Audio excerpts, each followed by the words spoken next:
Congratulations, Mr. and Mrs. Cole. This is John from Lakeshore RV Center. Today I'm going to be walking you around, showing you some of the basics on your new Cyclone toy hauler. This is a front battery compartment where up here we've got motion sensor lights. You've got to turn on these battery switches. If those battery switches are not turned on, you will not have 12 volt power. This is your inverter, which converts the 12 volt to 110. Your hydraulic fluid for your slides. When we go to operate our jack system here, to power this up, we push both arrows at the same time. If this little green LED doesn't come on, that means we don't have 12 volt power, and chances are one of our battery switches is off. And then we, of course, can simply operate the jacks by pushing those or auto level the camper. We've got a propane tank on either side. Righty-tighty shuts off the tanks. Lefty-loosey will open up that tank. There's a regulator on the other side. I'm going to show you that in a second. We also have an additional battery switch here and a light. This is our docking station here. One of the wonderful things about this docking station is this is where we hook up for fresh city water. The positioning of the valves determines the function of the camper. This is your pump switch right here that turns your pump on. That's your black tank flush, and they all come through here. These are all motion sensor lights for your wonderful pass-through storage here. Your hot water heater, we have winterized the hot water heater for you, so there's really nothing you need to do. We've pulled the plug there. A 7/8 inch socket will allow you to reinstall the plug. You'll see if you flip the pressure relief valve, no water comes out because it has been winterized. Keep the little ones away from the furnace exhaust as it can become hot. This is your discharge valves. Your 3.5 inch valve is your waste. Your 1.5 inch is your gray. These are low points underneath here, so if you see water draining out, nothing wrong with that. It is a good idea after the first 250 miles to check your lug nuts on the tires as they can become loose, and that could become a potential problem. There's your discharge for your waste air.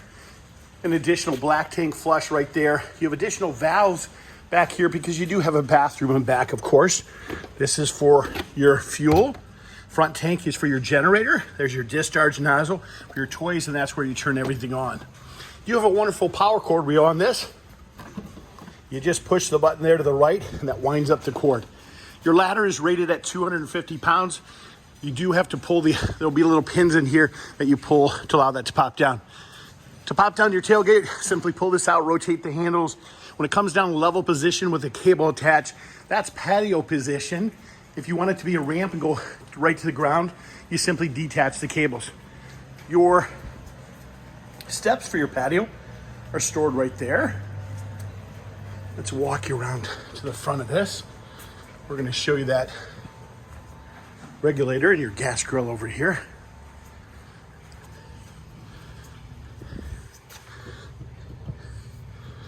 Regulator is located right there in that corner. When that's green, that lets you know propane's flowing through. Again, you just open up the tank. You'll see it's green right now, actually. You just open up the tank. That allows the propane in. Your TV that slides out on that track.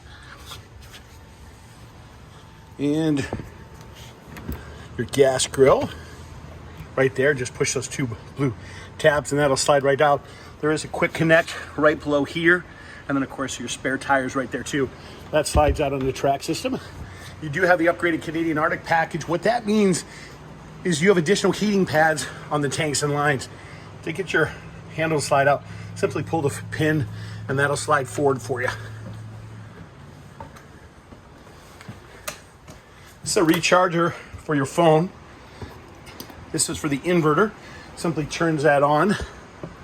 That's your main command center there. This turns on our overhead lights, our fan, kicks our slide out rooms out.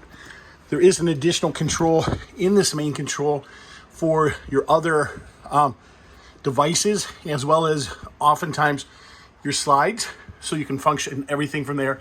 That's going to take a little messing around just to get used to. Oh, it's real straightforward, real push button.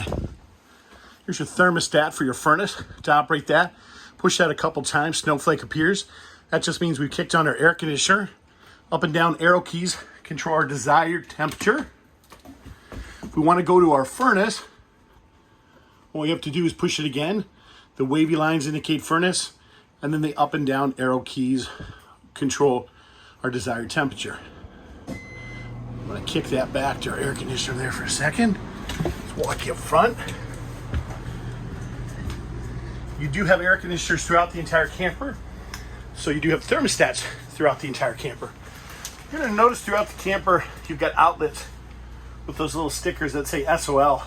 SOL simply means it's hooked up to your solar panel. There's a little switch there in the corner. The reason I'm hesitating on that is I wanted to show you that switch because that's what angles the bed up. Without that switch, your slide out won't come in because you've got to angle your bed up first so that these two slide outs don't hit. You'll notice a little green light up here by power boosted TV antenna. That's the amplifier for the TV antenna. So you do have to make sure that's on for that to function properly. There's your additional thermostat for the front bedroom. Wonderful spa shower. Ground fault plugs. Those simply mean that they have breakers on them. If all of a sudden your 110 isn't working, you simply push that to reset that. Your keys are located around your kitchen faucet when you walk in the camper. Your controls for your refrigerator are on the side of the refrigerator door, right here.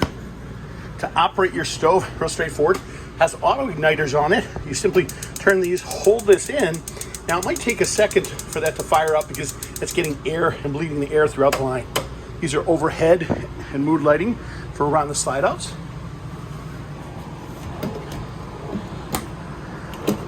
Great storage there. You simply rotate around and they flip around for stools.